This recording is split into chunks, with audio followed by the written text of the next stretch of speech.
Olha só, gente, quem tem dores nas articulações sofre e sofre muito mais nessa época de temperaturas mais baixas. Não sei eu que estou dizendo isso não. Tem um estudo de Harvard que mostra que acontece um aumento nos relatos de dores entre os entrevistados de até 67% no período frio. E os fisioterapeutas percebem também nos consultórios um aumento de até 40% de problemas como contraturas musculares. Para falar sobre tudo isso, estou recebendo aqui a Daniela Machello. Ela é fisioterapeuta. Oi, Dani, muito bom dia. Obrigada por ter aceitado o nosso convite. Bom dia, Márcia. Obrigada pelo convite. Bom dia, pessoal de casa. Você está sentindo isso no teu consultório também, nos teus atendimentos? As pessoas reclamam de mais dores nessa época do ano? Sim, Márcia, muda totalmente a dinâmica do meu consultório. Aparecem muitas mais contraturas musculares, distensões, até no exercício físico regular das pessoas, elas acabam se machucando mais devido aos efeitos fisiológicos que o corpo sofre para fazer a regulação da temperatura corporal. Tipo o quê? A pessoa ela se fecha, ela fica mais tensa? O que acontece que provoca o aumento da dor? Isso, Márcia. O nosso corpo tem a necessidade de trabalhar entre 36 e 37 graus para manter nossas funções vitais. E o que acontece? Quando a temperatura externa está diferente disso, o corpo arruma estratégias para se manter nessa temperatura. Duas estratégias principais são lançadas pelo nosso sistema nervoso central, que a primeira é a vasoconstrição periférica. O que é isso? É quando os nossos vasos periféricos dos braços e pernas ficam mais encolhidinhos, e isso gera uma diminuição de temperatura de mão e pés. E outra estratégia importante que gera lesões é essa contração muscular para tentar manter a temperatura interna do corpo, né? E se preservar da externa que está entrando. Então, essa contração muscular, quando ela acontece por muito tempo, acontece uma alteração no nosso metabolismo e deixa o nosso músculo mais rígido, mais denso. Então, ele perde a elasticidade natural dele e fica como se fosse com um overtraining basal. Ele fica hiperativado por muito tempo. E isso, quando a gente vai fazer algum exercício físico que exija mais, o corpo não esteja quente, geram tensões, distensões e contraturas, né? Os famosos torcicolos, as tendinites, né? Pioram muito com o frio em função disso. Ô Dani, você mandou um vídeo para a gente, vou pedir para a produção colocar na tela, queria que você fosse dividindo com o telespectador dicas de exercícios que a gente pode fazer para evitar esse tipo de dor. Vamos colocar na tela, produção, por favor? Tá aí, ó. Conta pra gente o que você está fazendo. Isso, esses exercícios, essa sequência, é uma sequência para gerar mobilidade articular e voltar a fazer o fluxo sanguíneo acontecer de forma harmônica no corpo. Então, a gente começa fazendo rotações com a cervical, mobilizando bastante os ombros, com amplitude máxima, o tronco, junto com a respiração, inspirando e expirando, para gerar uma homeostase. Sempre é importante fazer para os dois lados as rotações, usar o corpo todo, lá com a pontinha do pé e os braços para o alto, tentar equilibrar sempre na inspiração e expiração, né? Ativar os músculos abdominais. Todo mundo pode fazer esses exercícios que você está mostrando?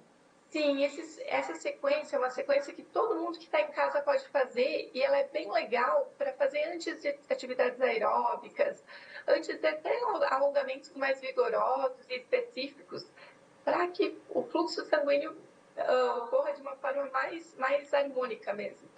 Então aí você está fazendo um pequeno alongamento também, né? Se preparando para uma atividade talvez mais intensa. Isso mesmo, está soltando a parte nervosa, neural e as fascias musculares para que um exercício mais vigoroso ocorra de uma forma mais segura, né? Ô Dani, a importância da respiração é enorme em todos os momentos, inclusive, principalmente também nessa hora em que você tem aumentado a dor numa articulação, por exemplo, em função da temperatura mais fria. Então, saber respirar é um segredo, né?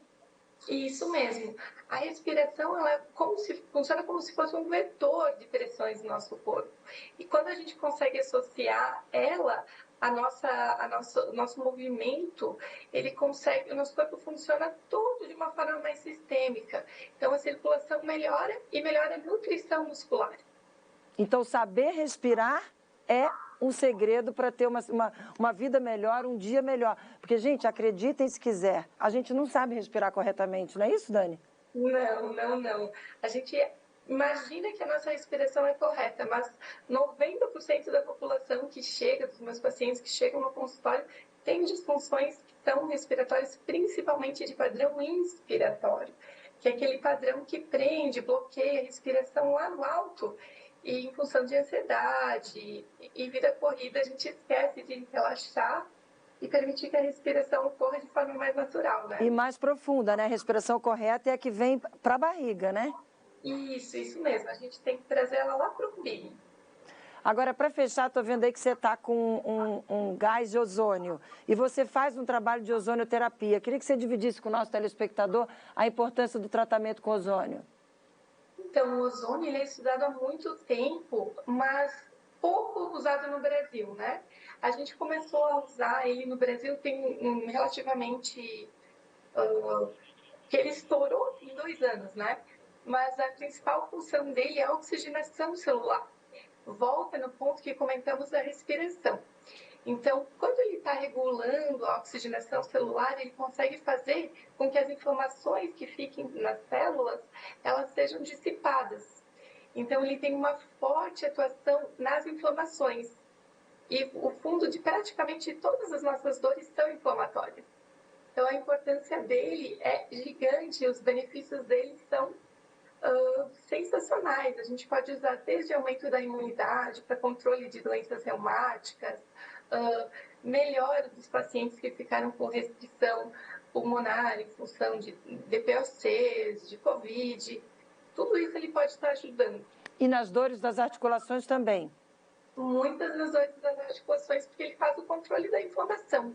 A gente coloca ele localmente e consegue estabilizar a acidez articular, né? Porque muito dessa inflamação ocorre em função da acidez. Então, ele vai e neutraliza esses metabólicos que causam a inflamação e conseguem acelerar o processo de cura do paciente. Para a gente fechar, o que é osteopatia? Então, a osteopatia, na verdade, é uma filosofia que ela visa a saúde global do paciente. Então, ela não é simplesmente estar lá, não é simplesmente soltar o músculo. Ela quer equilibrar todos os sistemas, desde o neural, ao muscular, ao vascular, ao músculo esquelético. Então, a osteopatia ela entra para fazer um autoequilíbrio do nosso corpo, ensinando ele qual é o caminho para se sentir melhor, para estar melhor. Através de exercícios também. Isso, exercícios, mas mais manipulações, né? São manipulações que podem ser sutis ou vigorosas. Vai depender do caso de cada paciente, porque ninguém é igual. E depois, sim, a gente precisa fazer exercício físico. O exercício físico, eu faço uma analogia que é como escovar o dente. A gente precisa fazer. Todo dia precisamos estar movimentando o nosso corpo para que ele consiga ter um equilíbrio e consiga se autorregular, né? Tá aí, gente. Daniela Mattiello, obrigada, viu, pelas informações, obrigada pela entrevista. Um ótimo dia para você, até uma próxima oportunidade. Até, Márcia. Obrigada. Obrigada a você, Dani. Tá aí.